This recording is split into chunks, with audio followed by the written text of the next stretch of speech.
Hey, Jules Blessed Vegan, and as always, welcome to my channel. And for those of you who are new, I know you can benefit. So, oh my goodness, we literally just drove home. Of course, it's well after 10 o'clock at night from my husband playing Santa Claus at a former school site of mine, which was actually a couple districts ago, but I am completely loyal and will continue to go as long as that principal exists at that site. And of course, I have many friends. I was there for 12 years. But anyway, one of the things that's so blessed and difficult is that the children, of course, tell my husband, Santa Claus, their deepest wishes, right? And so he always asks if they've been naughty or nice. And when they ask for a big request, he says, you have to be really good for that. But every year, inevitably, somebody just breaks his heart with their request. And tonight was no exception. And this one little boy, he was like the second to the last of the night, said that his mother needs a heart. And can he please bring a heart for his mother? His eyes were welling up. Dale's eyes were welling up. And he was trying to hold himself together because these requests are so big and we are so small. But luckily we both have phenomenal faith lives. And we immediately get back to that car and we offer it all to God. And we just say, we know that you are the ultimate Santa Claus and that you can make those wishes come true. And that the million children who dare to ask all have their prayers answered. Right? It was so precious. And then, of course, there were those kids who were just straight up on all the stuff they deserve. And they're getting iPhone 10 Max and a hoverboard. And one kid wanted a house. And the list was endless. But it's interesting because no matter what, they still show that the most popular gifts are Barbie dolls, Legos, and Hot Wheels. Like, despite all the technology, those are still the favorite gifts. Anyway, my husband's so beautiful. I was just honored. I'm not ready to be Mrs. Claus. I just can't go there with the frumpy gray hair. So I'm still the hot little elf. And getting hotter by the day. And he's good for that, but it was pretty funny. Anyway, I also wanted to say what a glorious day. I mean, the heavens are open today for Our Lady of Guadalupe. And that is just one of hundreds of titles attributed to the Blessed Virgin Mary, Jesus' mother, and all of our mothers by default. As Jesus told John on the cross to behold his mother, and mother, behold your son. And he lovingly gave his mother to all of us. And I just dig the Virgin Mary. She doesn't need a shout out from me, but I'm there anyway. Because my gosh, so many people, 10 million people making a pilgrimage in Mexico to see the actual relic of the Blessed Virgin Mary on little Juan Diego's cloak. Which, if you don't know the story, it's such a fabulous one. Well, I'll just generalize, but there was this kid, Juan Diego, in Mexico, and he was poor and just all the usual things. He was indigenous to that region, and he was of the Aztec lineage, and he was cruising and saw this woman on a hill, and it scared him to death. And she called him over there, and she's like, hey, and he's like, don't talk to me, lady. Stranger danger, stranger danger. And for a couple of days, I think the first time she appeared to him was December 9th, and this was back in 1551. And then she was there again on the 10th, and she told him to go tell the bishop that he needs to resurrect a church in my honor in this place. And he was like, yeah, that's a no. That's not going to happen, lady. I don't know the bishop. I'm a humble little shepherd guy. Leave me alone. And then she showed up again, and she's like, I'm not kidding you. Go tell the bishop. So he's just like, gosh, fine. So he goes and tells the bishop, and of course the bishop says, yeah, right, whatever. And he's like, no, I promise it's true. So the bishop said, well, bring me back If you don't know, I'm paraphrasing. Bring me back evidence. So then he sees Mary again, and she's like, you know what, come back and I'll have evidence for you tomorrow.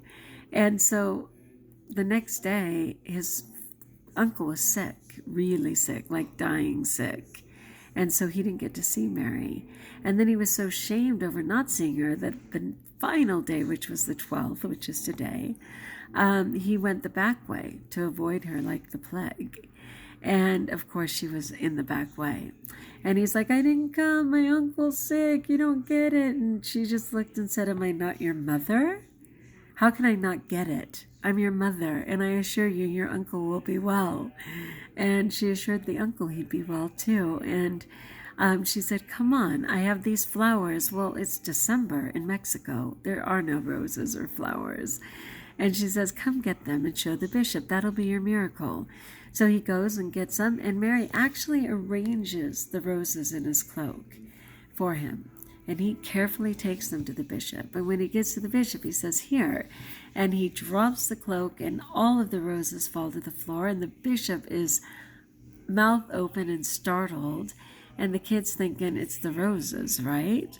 And when he looks down, there is this perfect image of the Blessed Virgin Mary in his poncho, if you will.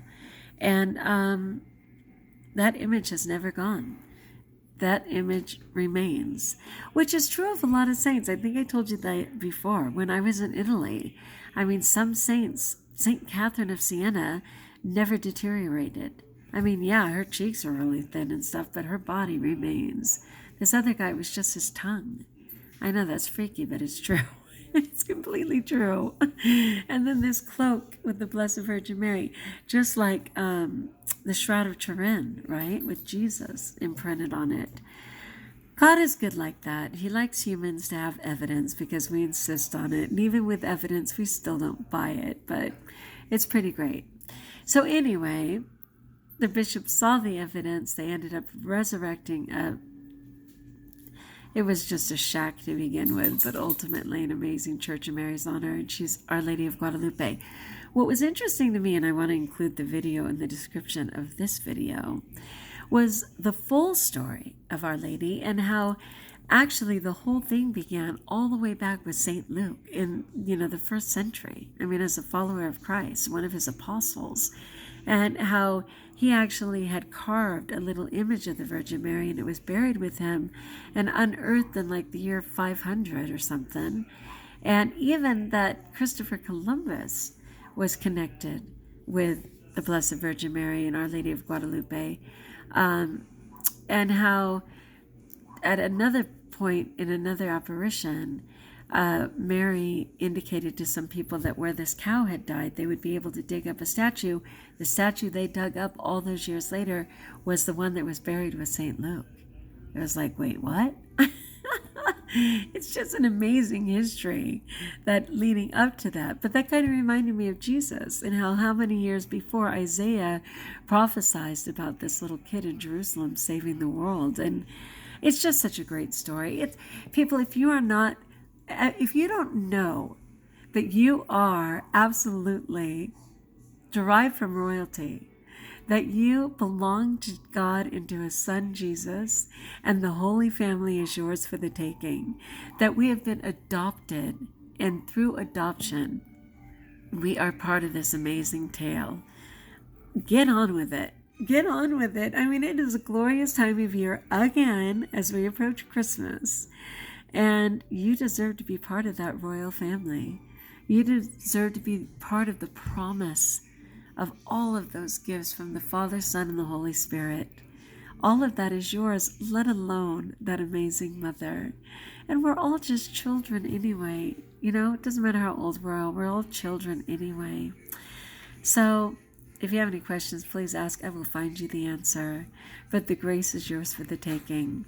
So speaking of grace, we are in the middle of Advent, which is the 24 days before Christmas.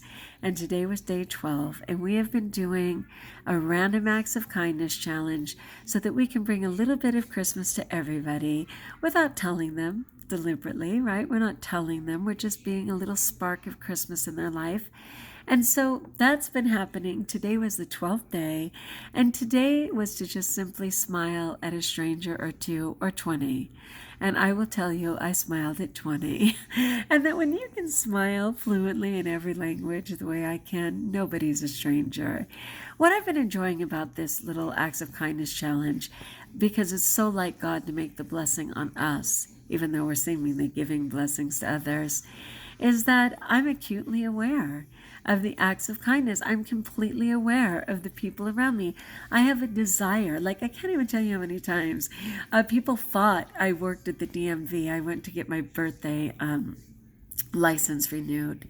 And people were saying, do you work here? And I was like helping with someone with something. And I'm like, no, I just look like I do. And then I was at the school and we were doing all the things. And this lady dropped something and I instantly picked it up. And this other person, needing me to hold something. And it's stuff I would do anyway. But there's a purpose in it right now of bringing a little Christmas to people. And I was so happy to just feel and recognize all of that. So, you know what? On the West Coast, we still have an hour and 7 minutes. If you didn't get a chance to smile at a stranger, there's still time. But tomorrow is a fun one. Let me pull it back up because I want to be exact. But I know it's a really good one. Un momento, por favor. Señor. Please wait. It's coming. Here we are. All right, day 13. This is very cool. Get in touch with an old friend or a relative. That's a good one. I have a couple of friends. I took some time tonight because they weren't there and I would have loved to have seen them. So I took a moment to say, hey, sorry we missed you, So I already got in touch with a couple of old friends, but I definitely have some relatives and an aunt in particular who's 91 that I will call tomorrow to just say, hey, I'm thinking of you. These don't cost anything. Do you have the courage to call an old friend or text them or just smile at them? You can even smile in your heart. We don't always have to act on something. There's people in heaven. Maybe there's someone in heaven that you love and miss that you haven't thought of recently. But for tomorrow, you're going to take that moment in the heavenly realm and say, hey, I'm thinking of you. Because I assure you, heaven is one breath away. That realm is just the other side of reality. And all those people are cheering for us. And we can love on them all we want. All right, my friends. It's good to see you and check in. So today was to smile at a stranger. I'd love to hear your story. And tomorrow is to be in touch with a friend or a relative. I hope you're in. Know that I'm thinking of you and rejoicing in this process of walking through these days as we approach 2020 as the best version of ourselves, but are already spreading our light. So until we talk again, join us if you haven't by subscribing. And until we talk again, best of all, know that you're blessed and that I'm going to be in bed by 11 o'clock. What? Early Christmas miracle. Love you.